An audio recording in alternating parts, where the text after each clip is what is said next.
Welcome, everybody. We're so delighted to have Katherine Bouton here tonight. I first met Katherine on the dog run, and as she aptly describes in her book, she has the exact same bangs as Maxwell, her dog.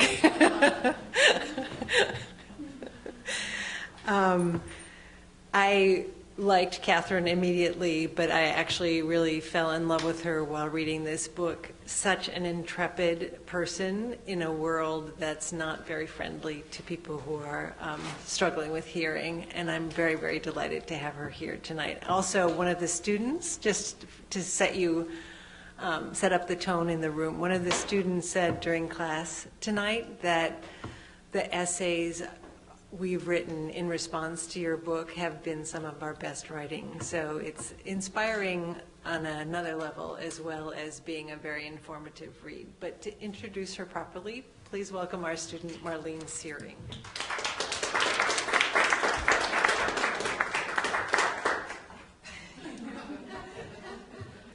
Hello. Elizabeth Kubler-Ross once said, "The most beautiful people we have known are those who have known defeat, known suffering, known struggle, known loss, and have found their way out of the depths. These persons have an appreciation, a sensitivity, and an understanding of life that fills them with compassion, gentleness, and a deep, loving concern." Katherine Bouton is, I believe, one of those people. She has suffered, she has struggled, and she has known loss in the form of her hearing. And her writing reflects the compassion and the concern, and yes, the deep understanding of life inherent in someone who has been profoundly affected by an affliction so many of us don't understand, indeed don't even see. Most of us have asked ourselves, what would I do if I went blind? We play out nightmarish scenarios in our heads about life would be like without the gift of sight. But how many of us have asked the same question about our hearing? We take our hearing for granted, assume it will always be there for us, and, as a result, never realize just how much a part of us it is. We hear as we breathe, Katherine Bouton writes, effortlessly, until we can't. Over 15% of the U.S. population have some form of hearing loss. Shouting won't help, why I and 50 million other Americans can't hear you, is Bouton's personal story of hearing loss, the effect it has had on her relationships and her career, and how we damage our hearing every single day. She began losing the hearing in her left ear at the age of 30, eventually leading to total hearing loss, cutting her off from the world in a way most of us could never realize. For decades, I pretended to be normal, she writes. I spent much of my adult life, both personal and professional, faking it. Not even my closest friends knew the extent of my hearing loss. For much of society, hearing loss only happens to the elderly. The hearing is the first to go, yet it affects old and young alike. Insurance companies consider hearing aids and cochlear implants to be discretionary purchases, affording them the same respect as cosmetic surgery. We don't think about how important our hearing is to how we perceive the world, and we put that delicate sense at risk daily. I personally deal with hyperacusis, an oversensitivity to certain frequencies, making some noises intolerable. And as I read this book on the train to Penn Station, I found myself struck by just how loud and noisy the world has become. People talk on the phone, talk to each other, talk to themselves. They listen to music, rustle paper, chew too loudly, shout and scream and sing. It was so oppressive that I purchased a pair of noise-canceling headphones along with an MP3 track of neutral rainforest sounds in a desperate bid to hold the world back a bit. But I found that I had to turn the volume up and up just to compete, to the point where the cure was turning out to be as bad as the disease. Helen Keller wrote, "Deafness is a much worse misfortune than blindness, for it means the loss of the most vital stimulus. The sound of the voice that brings language, sets thoughts astir, and keeps us in the intellectual company of man. One can't help but develop a new appreciation for that most vital stimulus, that most delicate sense after reading Shouting Won't Help." It is my great privilege to introduce Katherine Bouton. Thank you.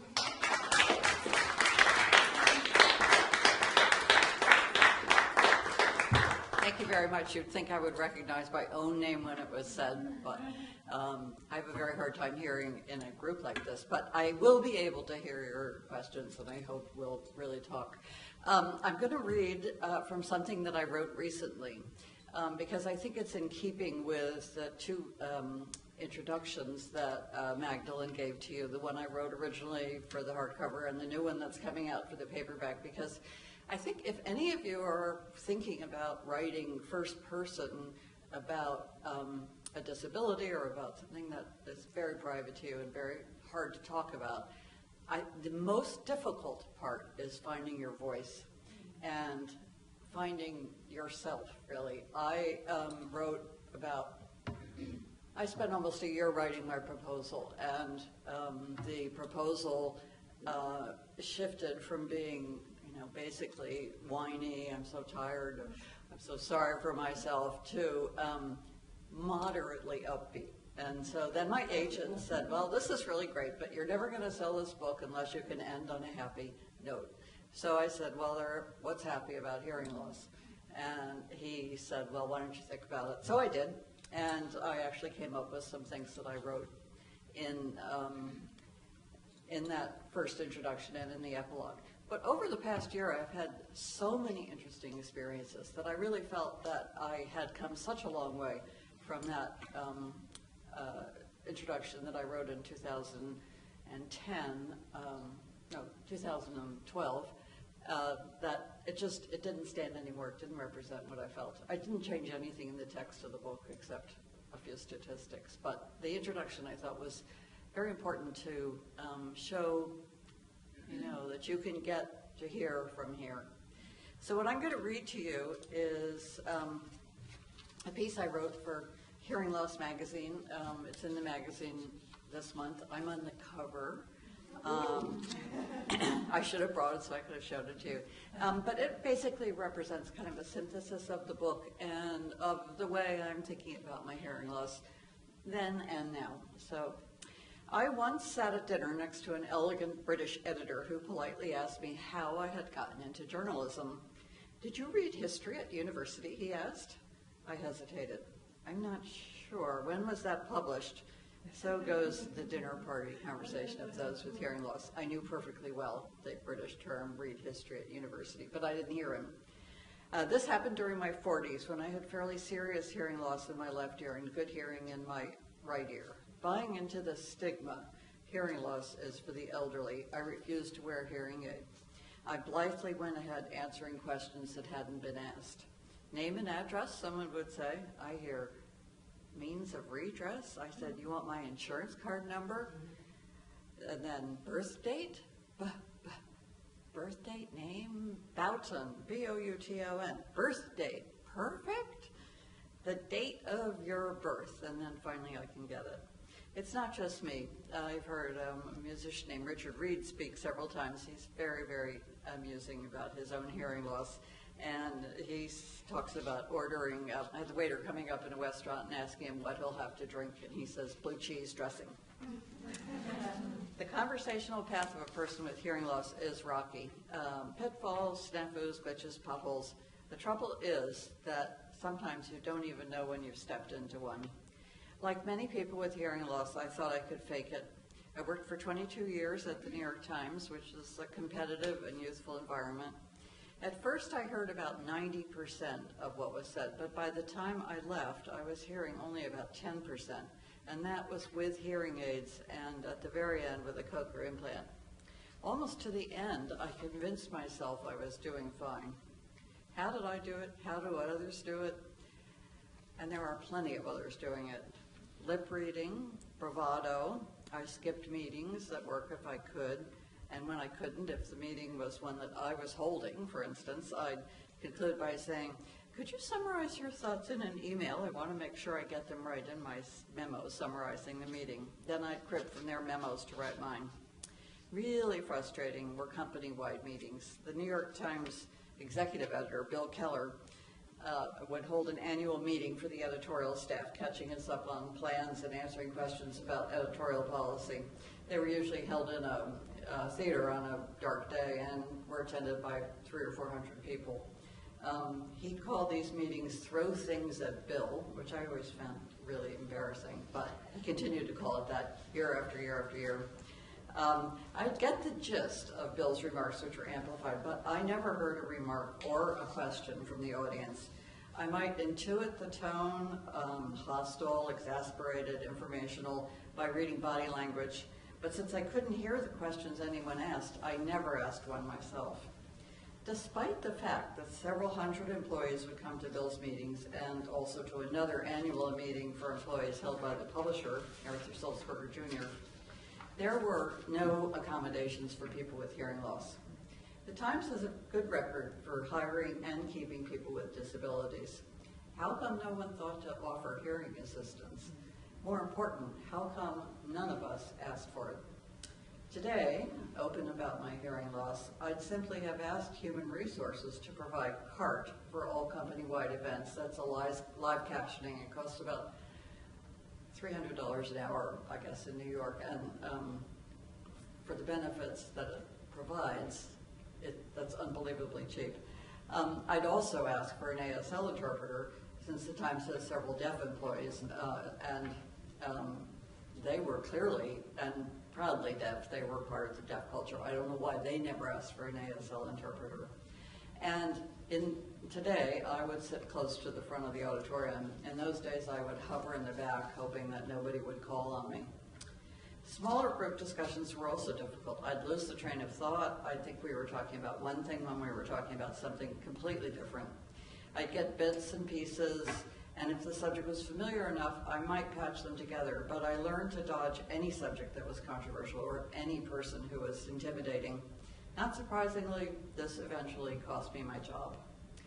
All I had needed to do was put my FM transmitter on the conference table and wear the receiver around my neck and be open and honest about my hearing loss, and I would have done a lot better.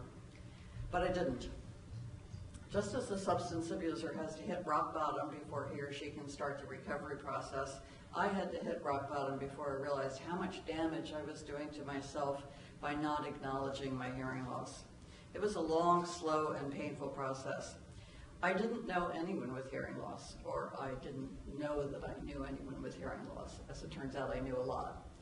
I had never heard of the Hearing Loss Association of America or of the Association of Late Deaf Adults, both big self-help advocacy groups. I couldn't find any books that spoke to my experience. I did find a lot of really good books on deafness, but very few on hearing loss.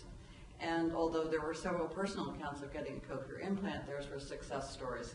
Mine was more mixed.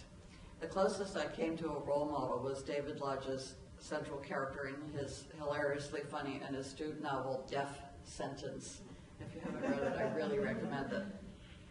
So I decided to write one myself. This was the first step in my recovery. If I was going to write about hearing loss, I was going to have to own up to it publicly. I spent about a year writing a proposal. Looking back on the many drafts I tried, I see a progression that mirrored my own progression in coming to terms with the loss. Despite my resolve, the early drafts reflected my depression. I was angry at the Times for not somehow intuiting my problems and making things easier for me. I was angry at my friends for continuing to carry on normal conversations in my presence, even though I never really told them how hard it was for me to hear. I was angry at my teenage children for dismissing me as out of it, when in fact I couldn't hear them. But did I tell them that? No. I was angry at my husband, and you all know him, despite his patience. Most of all, I was angry at myself, and that self-loathing came through all too clearly.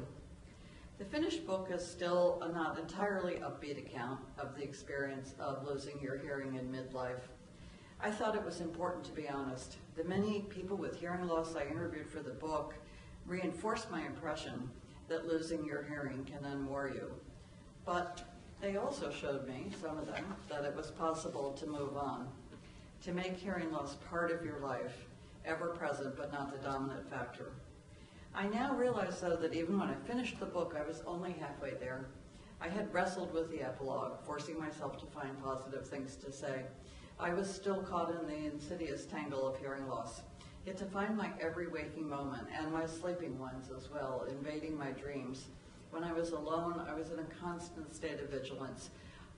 I couldn't hear, and so I had to see. Awake, I positioned my desk in the country where I could see out the window to the street and the driveway. At night, I made sure my dog was in my room. He is not very ferocious, as Magdalene said, but he has a loud bark. In the book I wrote, as you just read, once you enter, oh, I didn't write, you didn't read this, you read the Helen Keller quote, which I've also changed my mind about.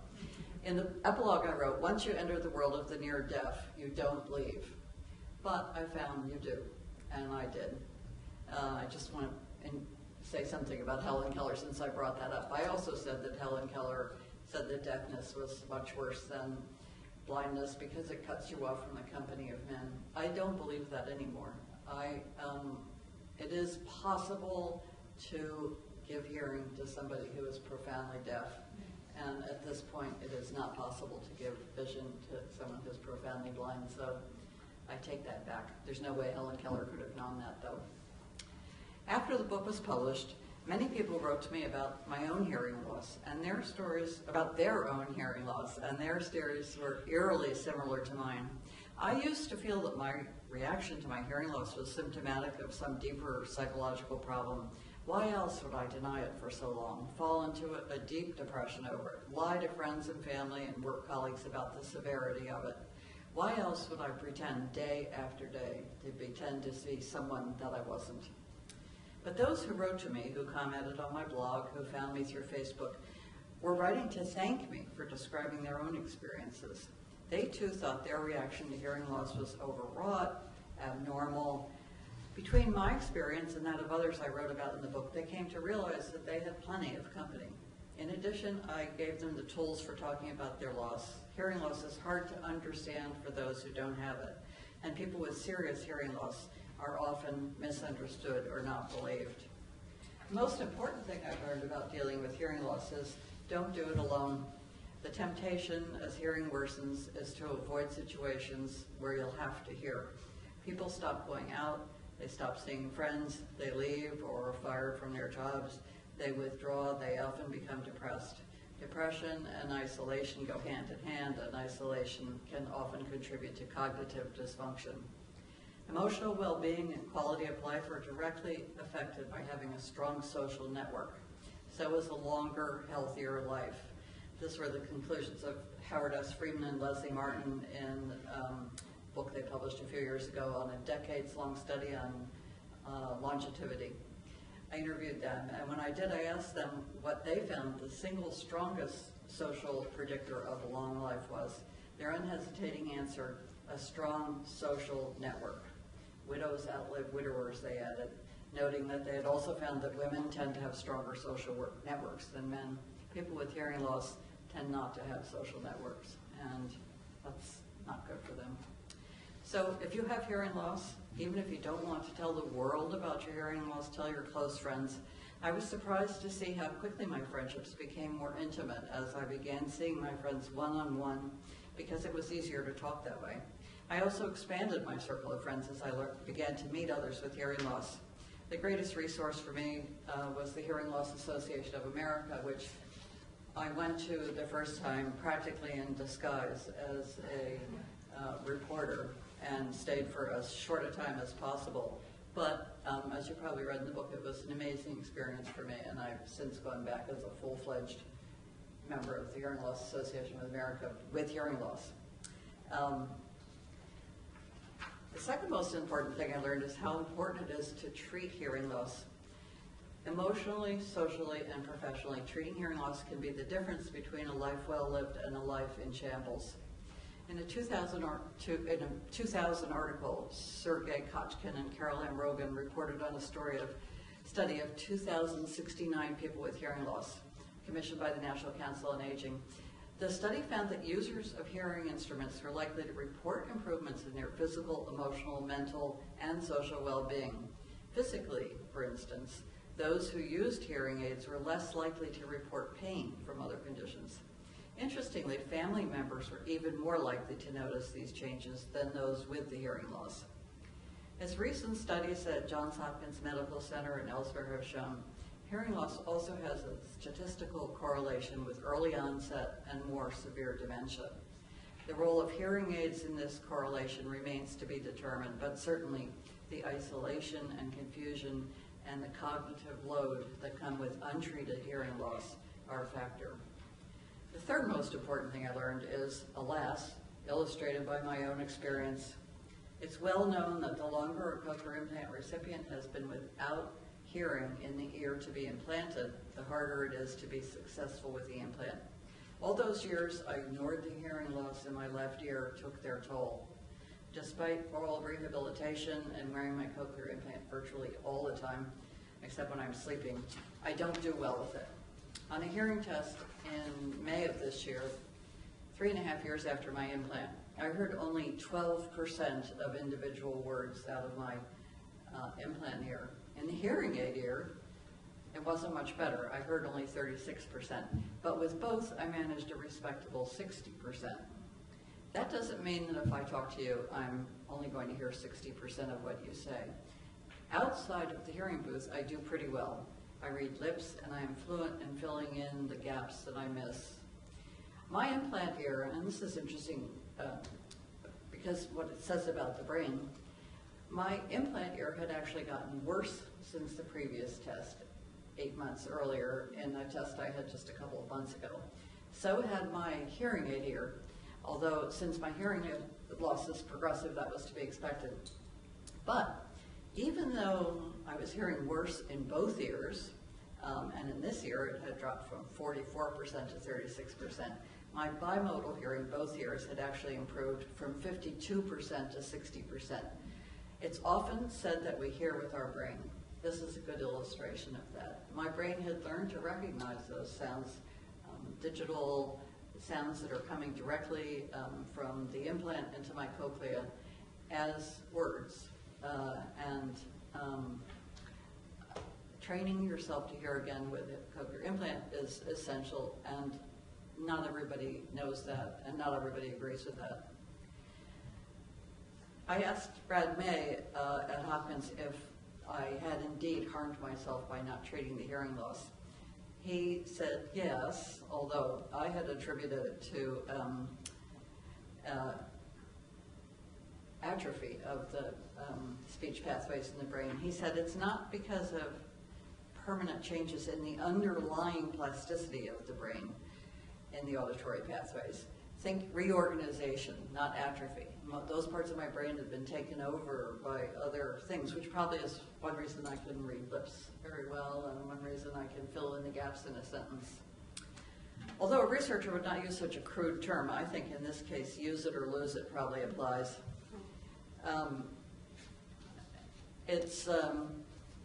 A lot of people are losing it because they're not using it. Hearing loss often develops very slowly. It's easy to ignore. Sometimes people don't even realize they have it until someone else, a family member or a friend, suggests a hearing test. Even then, even after the hearing test shows that they have hearing loss, they may say it doesn't bother them. No need for hearing aids. These same people, when they do finally get hearing aids, realize that they're hearing sounds that they had forgotten existed. If I brush my teeth without putting in my hearing aid or my implant, I often forget to turn off the water. I don't hear it. It doesn't seem unusual that I don't hear it. It just seems like something that doesn't make much noise. But then when I put my hearing aid in the next room, in the bedroom, I hear a loud rushing sound from the bathroom. The cold water that I've left running sounds like Niagara Falls. Think of leaves rustling. You can easily forget. It's not only a visual, but an oral experience, or traffic noise. This may be one you just as soon not hear, but it's surprising how normal it can seem to see traffic and not hear it. A cat purring, it's a tactile sensation. You feel the vibration, and then you remember that purring is a sound as well. The coffee pot gurgling, with just my hearing aid, I figure the coffee pot is a pretty quiet machine, but when I put on my cochlear implant, which picks up lower frequencies, I can hear it well enough to know that when the coffee is done. I can also hear the beep at the end of the dishwasher cycle. But if I didn't have hearing aids and an implant and had only mild to moderate hearing loss, which is the equivalent of the hearing loss I have with my implants and hearing aid, I might not notice that I wasn't hearing those things. I've sometimes heard people say, I don't have hearing loss. I just don't always hear everything. When friends and family begin to comment, it's time to check it out. People who lose their hearing are afraid to be open about it because they fear the reaction, the prejudice, the fear of seeming old or stupid. But what really makes you seem old or stupid, I know now, is not acknowledging the loss. The more of us who accept and acknowledge our hearing loss with dignity, who continue to participate in professional and social activities, who refuse to let our hearing loss define us, the more we will defeat the stereotype and stigma of hearing loss. People with hearing loss come in all ages, size, shapes, and colors, and we account for 1 in 5 Americans. There's nothing shameful about hearing loss. The majority of us aren't even old. 55% of the people with hearing loss in this country are under the age of 60. So this was to my cohort in Hearing Loss magazine. It's not so appropriate here, but I ended. So let's speak up and make wearing a hearing aid as routine as wearing glasses. So that's all.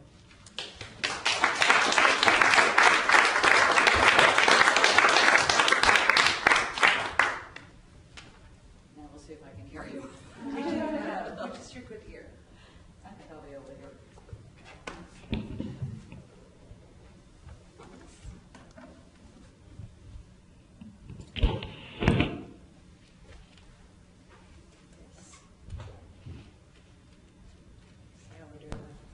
Sound. So you should be able to hear both of us. How does that sound? Sounds good. Okay. How many countries did you travel to write this book? How many countries? One. One?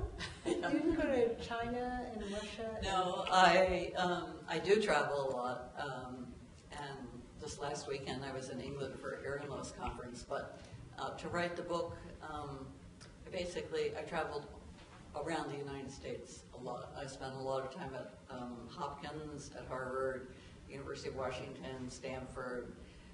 But most of the researchers that I spoke with were here in the United States, and that's not actually that unusual. The researchers are, in general, in Europe and England and the West. So, no, I didn't travel anywhere. Sorry.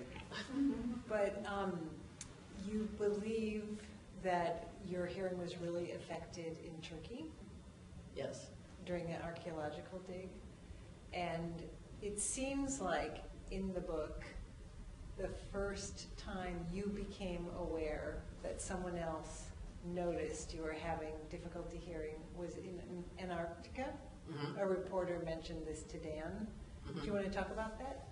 Yeah, well, the first refers to, when I was 30, I had worked at the New Yorker in a sort of stepping up job for almost 10 years, and I realized that if I didn't try something else, I was going to sit behind a desk for the rest of my life.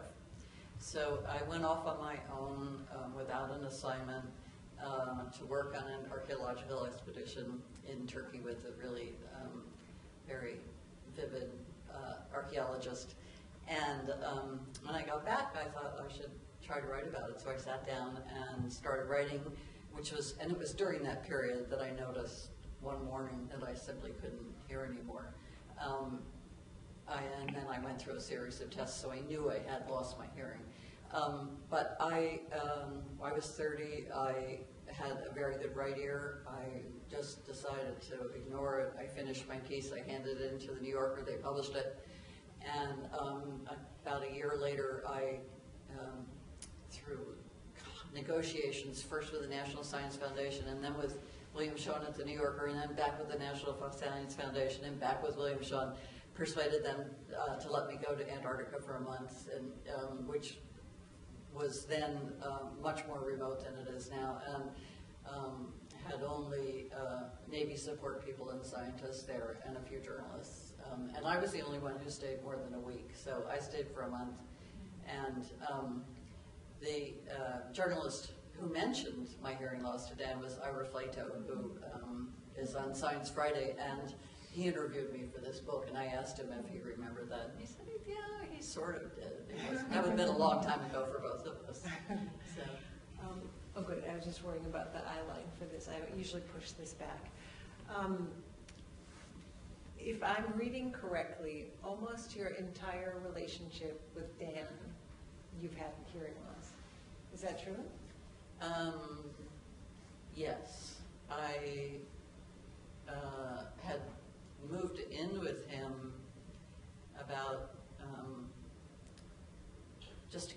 months before I left for Turkey, and then mostly so that he would take care of my cat. And then I came back from that trip in, I think the beginning of October, and my hearing loss happened in the following February or March. So, and that was in, that was in 1978, however many years ago that is. My math isn't that good to do that off the top of my head. So, so Dan's adjusted to it as gradually as I have. And it is very, very hard to be the spouse of somebody with hearing loss because really, I mean, I say what after almost every single thing he says. And he also, I think, sort of stubbornly refuses to, when I say what, to rephrase something and say it in a different way. And also, I think you all know Dan, right? Mm-hmm. Yeah. So you know Dan likes to talk, well, maybe he doesn't in the class, but at home, he talks in non sequiturs. Something will come out of absolutely nowhere. Or I'll say something and then he'll say something that's like going this way. And I've said something going this way. I simply cannot hear. I need context. And I don't think he does it on purpose. I think that's just, he has fun with conversation. That's why he wrote a book about conversation. But he's been incredibly patient.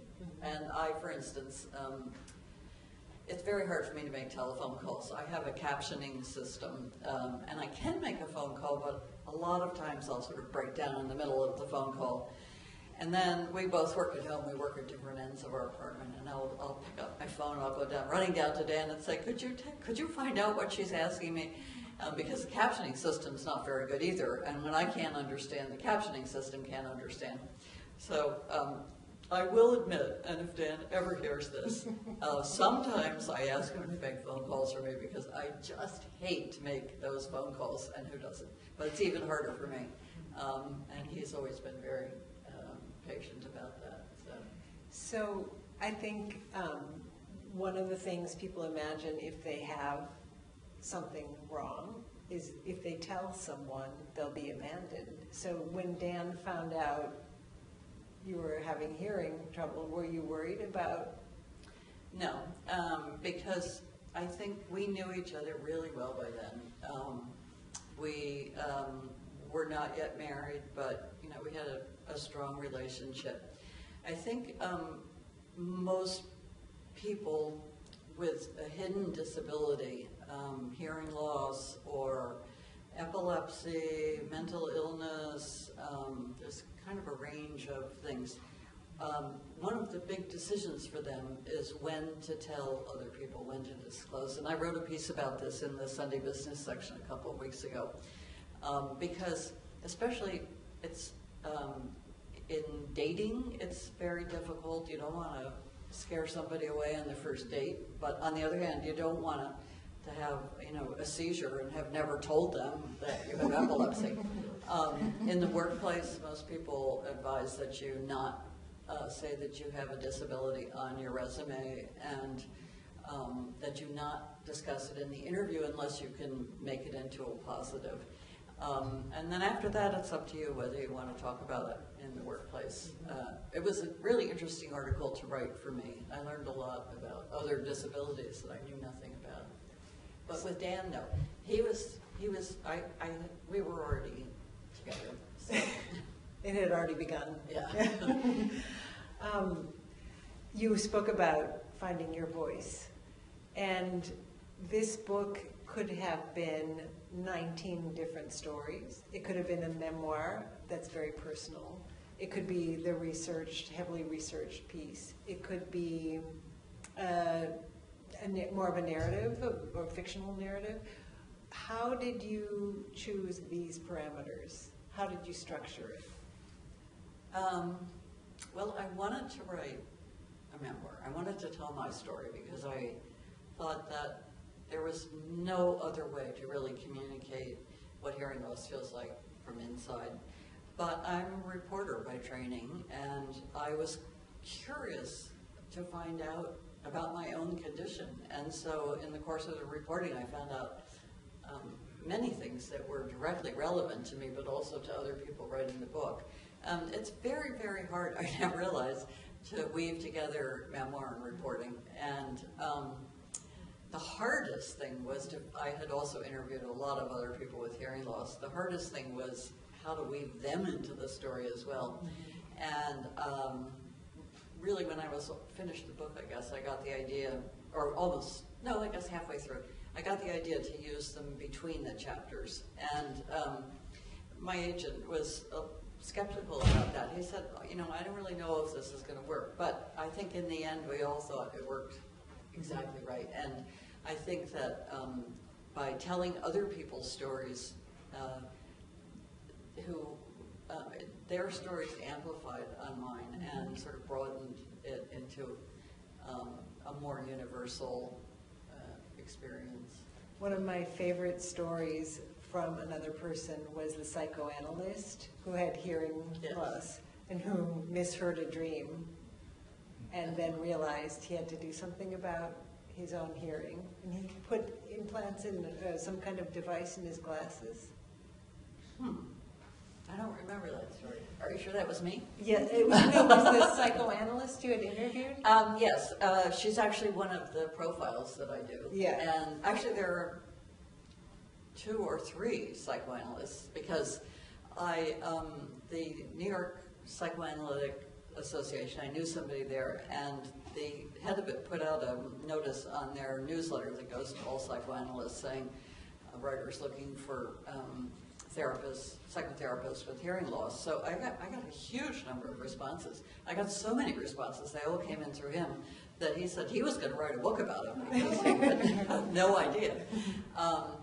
But I don't remember that specific I have it. example. I think I the psychotherapist that I wrote about the most was the one in Washington State, in Seattle, and she uses an FM system with her patients. She puts the transmitter next to the patient, and then she wears the receiver around her neck.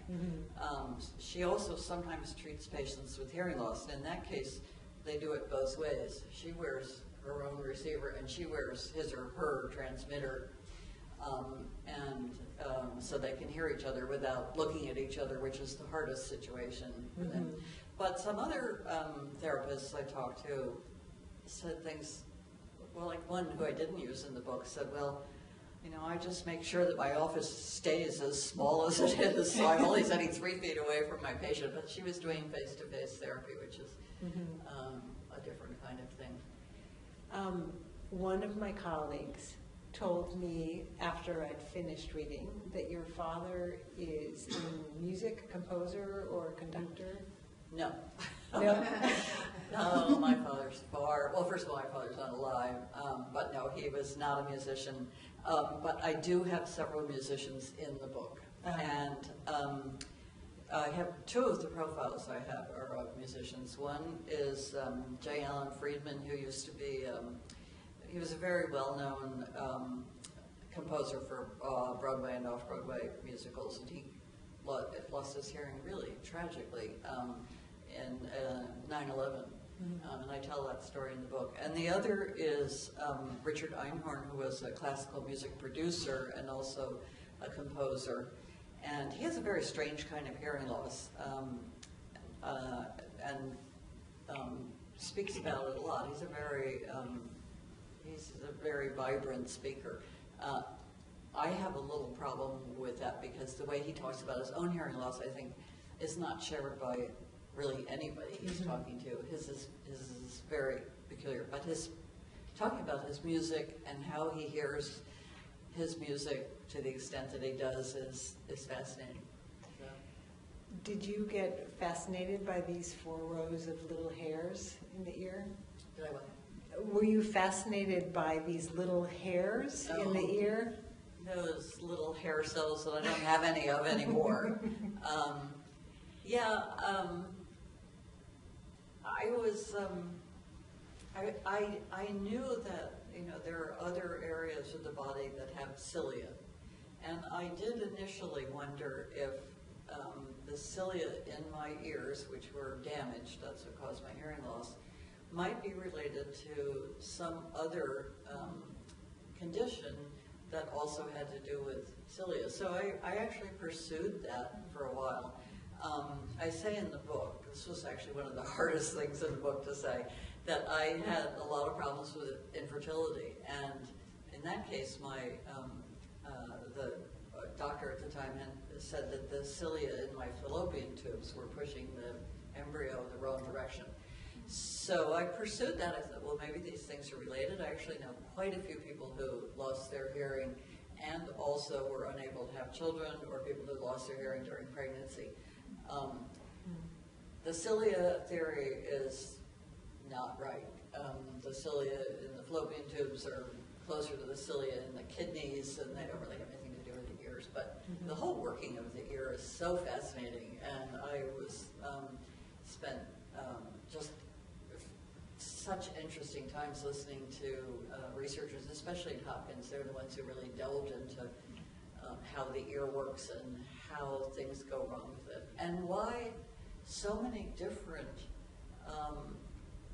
causes of hearing loss cause hearing loss in the same way. Things from drugs like OxyContin and the chemotherapy drugs, cisplatin, to noise, to aging, to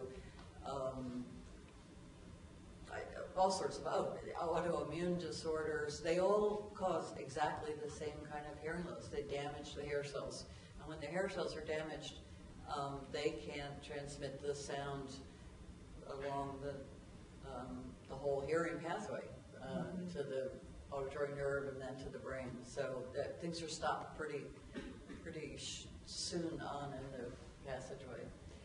When you went back to the New York Times at 53, or some of the other sort of intrepid things that you did, how did you get the courage or the stubbornness to do that? Like, were you in therapy?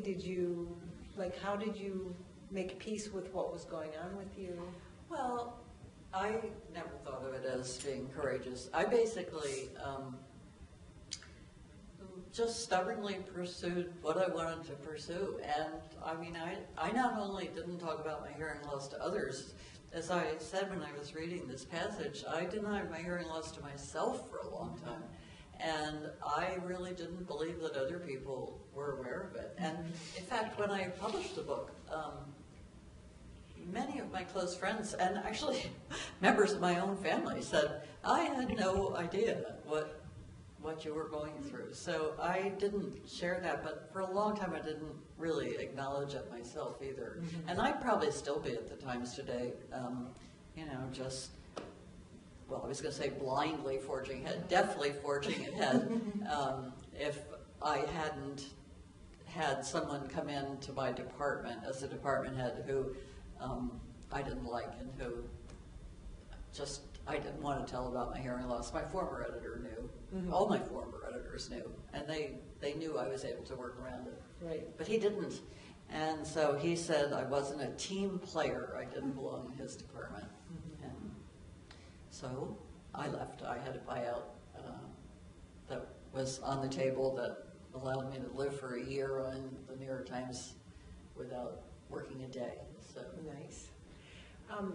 There's a scene you describe with your daughter in a store where you misunderstand the shopkeeper and you ask your daughter, what do you think she thinks? And she said, probably that you're drunk or crazy, but then too well dressed to be crazy. So maybe not feeling well or something like that. Maybe just stupid was what she said next.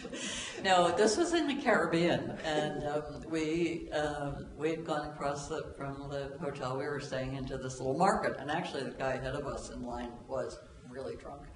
And so what happened was it was in the Cayman Islands, and there was just this mix-up between, I gave her Cayman dollars, and she gave me change in American dollars, and they're not the same dollars. And I said, it was just a really confusing conversation. And so then Elizabeth, my daughter, who's 5'2", but very self-assured, stepped up and said, could you tell us what these Cayman dollars, U.S. dollars are worth in Cayman dollars? And she didn't even suggest, that there was no reason or some reason that I wasn't speaking for myself or speaking clearly. I was just so flustered and confused. And so we never told the clerk what was going on. We just walked out. And that's when we had that conversation. And had you spoken about your hearing loss before then? To Elizabeth? Yeah. Oh, yes. My kids always knew. They again, though, they didn't know the extent of it. I think this trip was after I was already writing the book. And my daughter is a very sensitive person, and she was more aware of it than my son. But my son, who now works in book publishing, was unemployed at the time, and I had him transcribe a lot of my interviews. And he came back to me and he said, Mom, he said, I just didn't know what your hearing was like. And, he was really apologetic because I know teenagers, can be very dismissive of their parents as being out of it and old, and this really added to that issue. Yeah. So. I mean, I think, I want to ask one more question, and then I'll open it up to the students, but I think we all had the question, how did you have intimacy in your life when you can't hear? And how did you have that was a joke. I really actually didn't know what. How did you have intimacy? What? Intimacy. Oh, intimacy. Oh, that is really an issue because I think apart from intimacy, like between a husband and wife, you can work around that. But in terms of the intimacy that comes with telling secrets or sharing, things you really don't want somebody else to hear, or telling a joke that the other person, just sort of throws off, thinking you'll get it and you miss it. You can't really ask them to go back and repeat those things. So for me, I really withdrew from my friends, and I'm still kind of a hermit. I don't go out that much, except for the dog run. And I'm lucky. but it's really, really a problem, and I think it's very hard for teenagers who have hearing loss or hearing aids, for younger people who are dating. And I think the difference, children who are born deaf, and if they're part of the deaf community, grow up surrounded by people who understand them and embrace them as part of their community. Children who are born deaf with hearing parents never know anything else, so it's still hard for them. But I think the hardest is for children who lose their hearing when they're a teenager through an accident or illness, or whose hearing loss is progressive and they don't really realize it until they're an adolescent. And then, acknowledging it is very, very difficult. And, kids are mean, they tease, and so I think it's very hard for people. And with intimacy, it's just that, it's hard to flirt when you have hearing loss. Yeah. So, luckily there's texting and emails. yes, thank God. Yeah. That really changed my entire life. Great, so let's open it up to the students. Any questions? Is there a connection between hyper sensitivity and hyposensitivity? My sister hears too much in it, and she can't deal with people. Yes, it's true saying you have hyperacusis, right? Yes, it's not hearing loss because you're hearing too much, and I don't actually know what the technical cause of hyperacusis is, but it's very, very difficult. A lot of times people just wear cotton in their ears all the time because otherwise the noise is just overwhelming. This Richard Einhorn, the person I was talking about before, has hyperacusis in one ear, and he always wears cotton in that ear, and then in his other ear, he is very deaf. Well, he's pretty deaf, but he can't have a cochlear implant for a reason I forget right now, and so he uses a system he invented himself. But the other thing is that people with hearing aids, and to a lesser extent with a cochlear implant, I think experience hyperacusis because the hearing aid is just not able to filter out loud noises very well. So when Magdalene and I were sitting over there, and she was introducing me to you, you four over there were talking behind me, and you were completely drowning out anything because just, you know, I can't hear through any kind of talk. So I'm not saying we're doing anything wrong. It's just this is me. I can't hear what anybody else is talking. I can't hear usually at my own dinner table if there are more than just the two of us. So, and I try to get my pleasure out of going. I like to go out. I don't like, you know, I like parties. I like dinner parties. I just can't hear at them. So I don't want any of my friends to not invite me because they think I can't hear. Right, and one of my first questions was, did you really cook Thanksgiving dinner for 24 people? I did. And I had, my mother had just moved, my father had just died, and my mother had moved out of her house and into a nursing facility. And so I'd sold her house, and I couldn't decide what to do with her dining room table, so I had it moved to my apartment so I could look at her table and my table side by side. So, and we have a very big central room in our house. So we had two dining room tables. We put all the leaves in both, and it's much harder washing the dishes for 24 people and feeding them. Yeah, Catherine, we heard Dan speak about the loss of his brother as a defining moment in his life, and tonight hearing you talk about your loss. And I wonder if you collaborate in your writing or together? No, we don't. In fact, we don't read each other's writing very well. From my own relationship.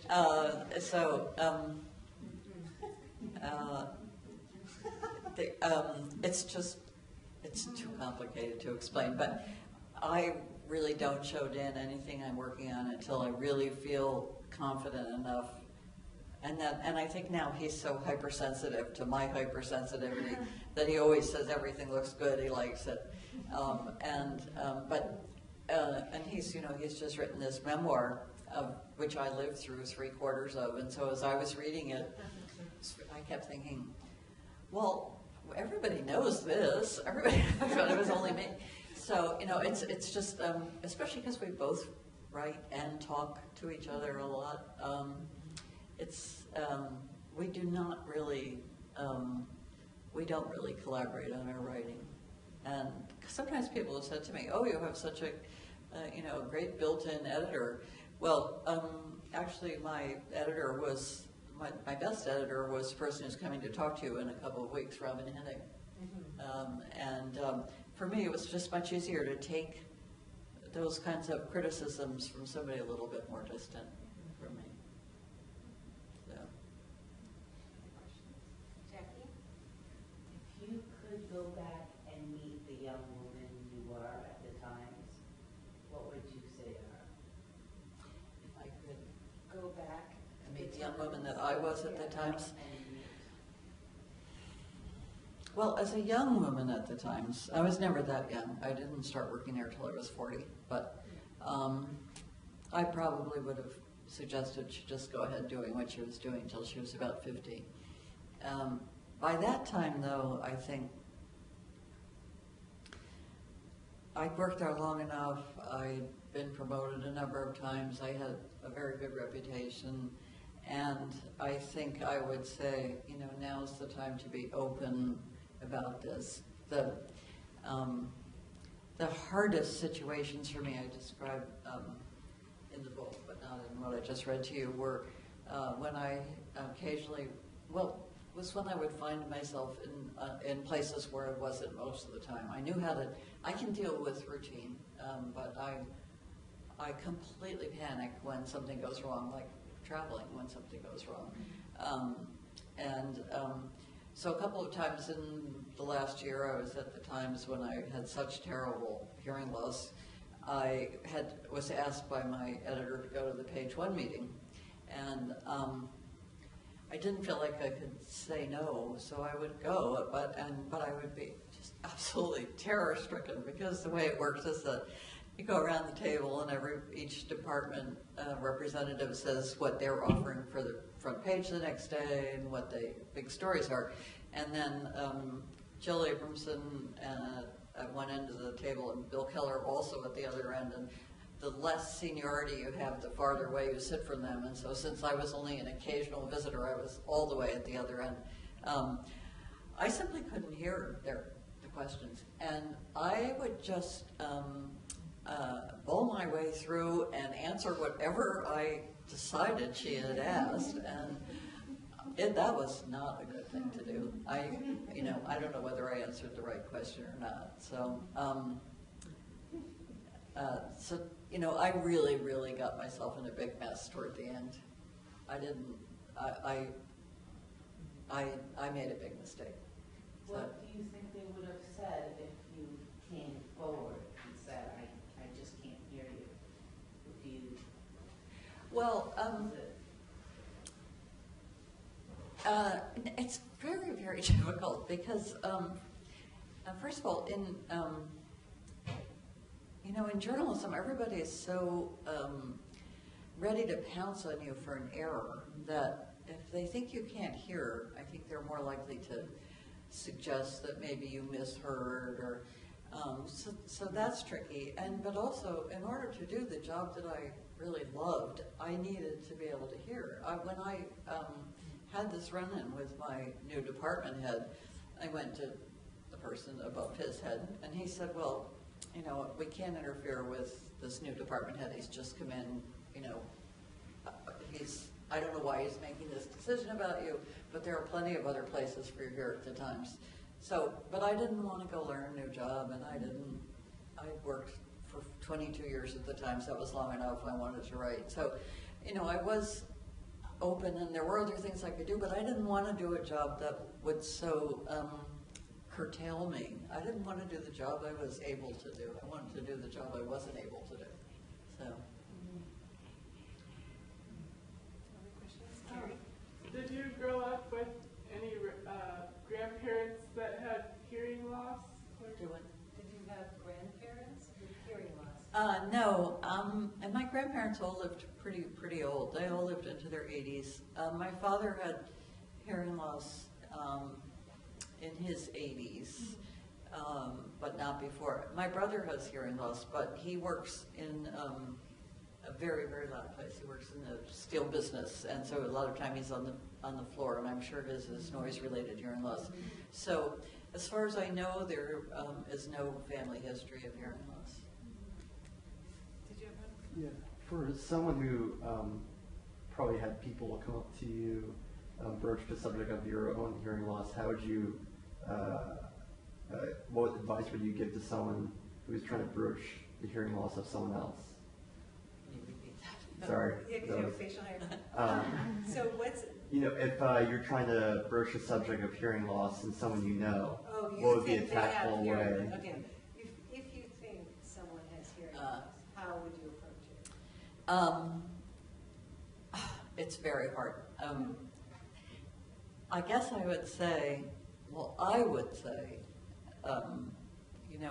I think I recognize in you a lot of signs of hearing loss because I've experienced it. But if you don't have hearing loss and you think, someone you love does, it's harder. You can say, I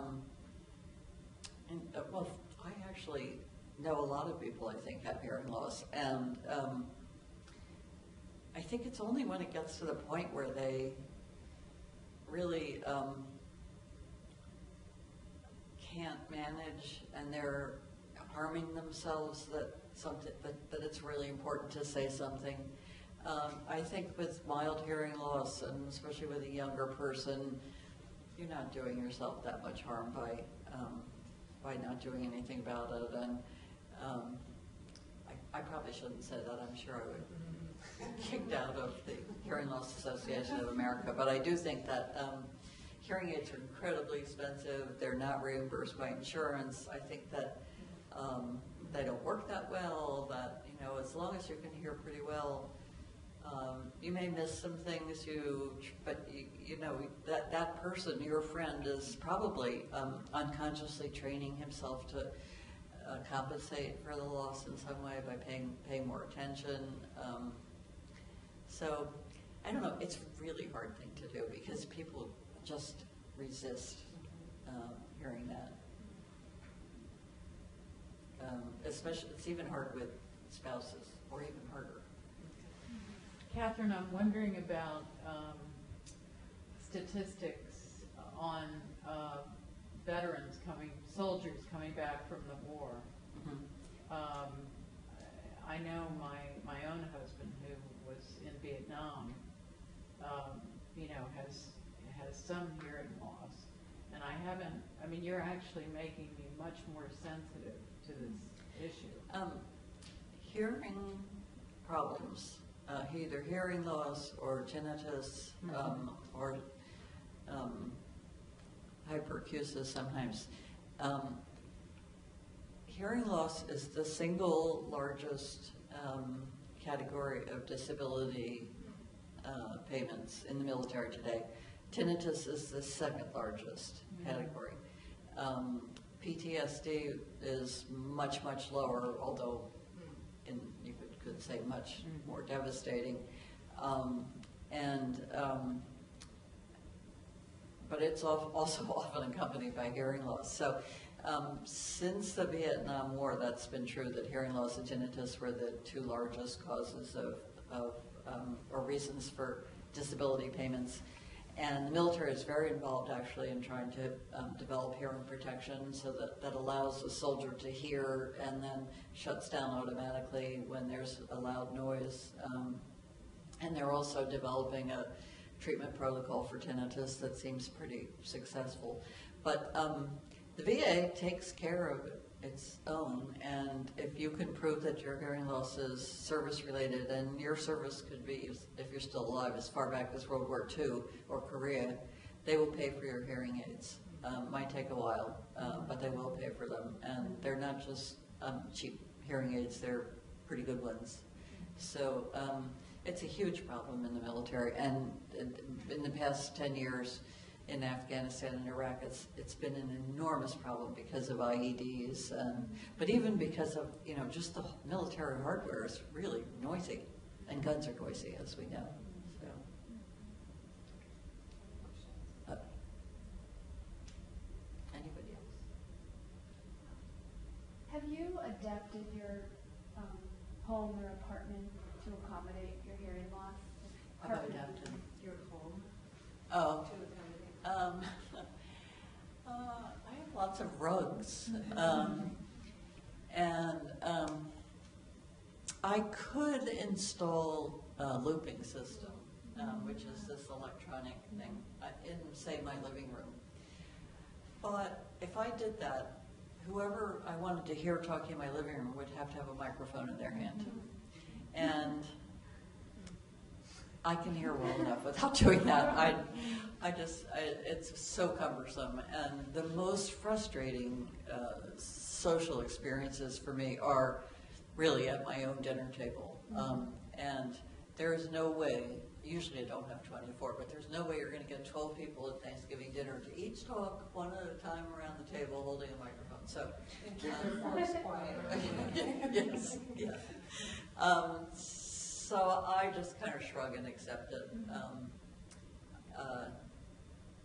I will say one thing though is that I really love to go to big parties, big noisy parties, because nobody can hear at those big noisy parties, and so it really levels the playing field for me. And in fact, it even gives me an advantage because I can read lips. So if I'm talking to one person So it's paradoxical, but yeah, give me 1,000 people in a room and I'm happy.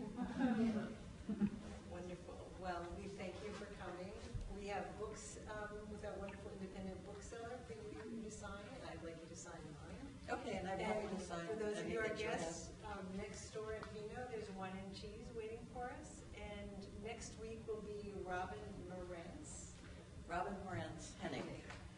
who, as Catherine said, was her editor. She's a wonderful writer, so I hope you notice that. Thank you. One more thing. I just want to say that I wrote the book as much for people, I suspect you are, who know people with hearing loss, as for people with hearing loss, because I think it can really help them to understand what their friend or relative or mother or father or is going through, and so it's really not just for people with hearing loss, but We were very aware